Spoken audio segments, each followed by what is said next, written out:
Assalamualaikum warahmatullahi wabarakatuh. Perkenalkan, nama saya Retno Lestari. Di video kali ini saya akan mempresentasikan materi bab 7 dan 8, yaitu siklus akuntansi perusahaan dagang dan jurnal khusus. Perusahaan dagang adalah perusahaan yang membeli barang dari perusahaan lain dan menjualnya kepada pihak yang membutuhkan barang tersebut. Jadi, fungsi perusahaan dagang ini adalah sebagai jembatan antara konsumen yang membutuhkan suatu barang tertentu dan produsen yang menyediakan barang tersebut. Akun-akun perusahaan terdiri atas beberapa. Yang pertama, akun potongan penjualan, 2 akun beban pokok penjualan, 3 akun persediaan, 4 akun penjualan, 5 akun pembelian, 6 akun retur penjualan, 7 akun potongan pembelian, 8 akun retur penjualan, 9 akun potongan pembelian, 10 akun beban pemasaran, dan akun beban ADM dan umum. Metode pencatatan.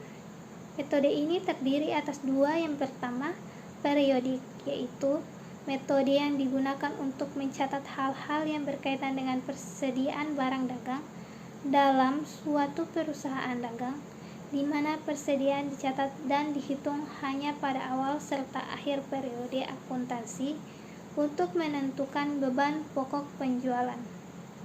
Kedua, perpetual, yaitu metode yang digunakan untuk mencatat hal-hal yang berkaitan dengan persediaan barang dagang dalam suatu perusahaan, di mana persediaan dicatat dan dihitung secara detail baik pada waktu yang dijual.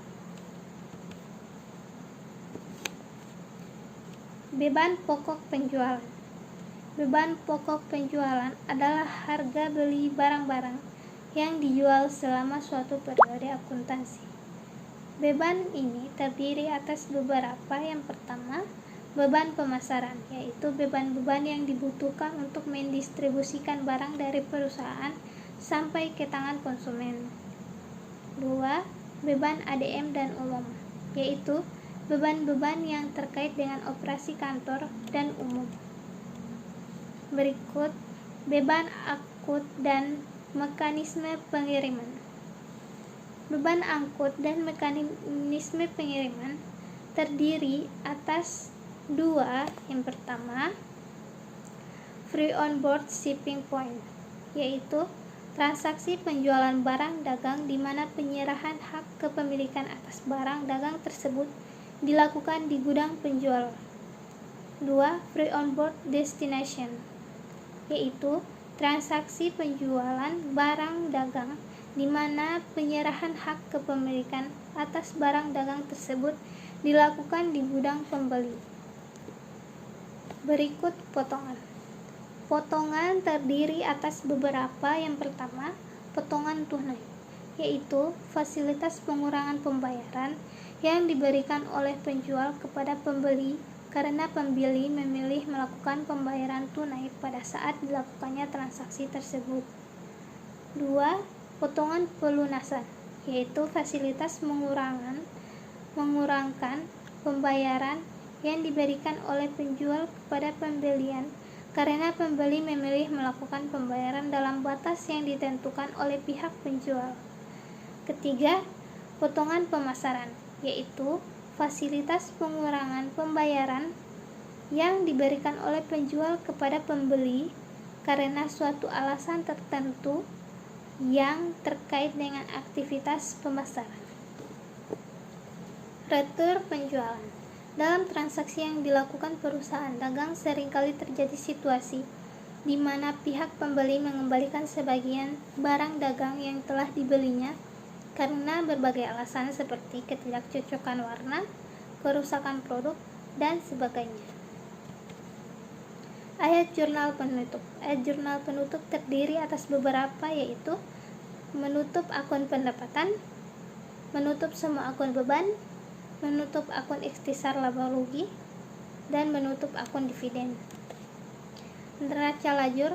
Sebagaimana perusahaan jasa, sebelum menyusun laporan keuangan secara manual, dapat digunakan alat bantu untuk menyusun laporan keuangan yang disebut dengan neraca lajur.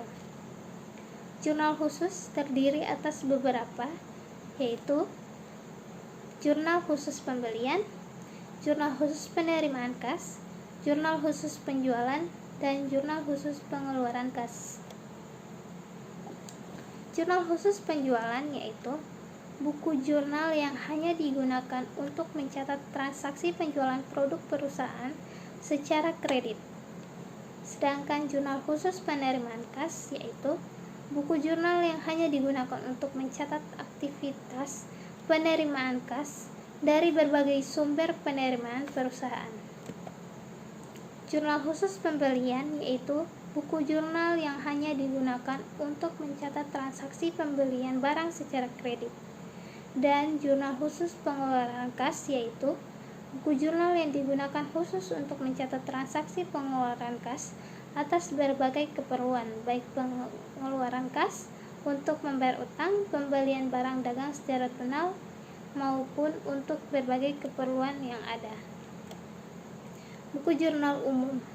Buku jurnal yang digunakan khusus untuk mencatat transaksi perusahaan dagang yang tidak dapat ditampung di keempat buku jurnal khusus seperti pencatatan beban penyusutan aset tetap, pembelian peralatan kantor secara kredit, dan lain-lain. Yang terakhir adalah posting. Posting adalah proses pemindahan akun-akun dalam buku jurnal ke dalam buku besar. Sekian presentasi dari saya. Jika ada kesalahan kata, mohon dimaafkan. Assalamualaikum warahmatullahi wabarakatuh.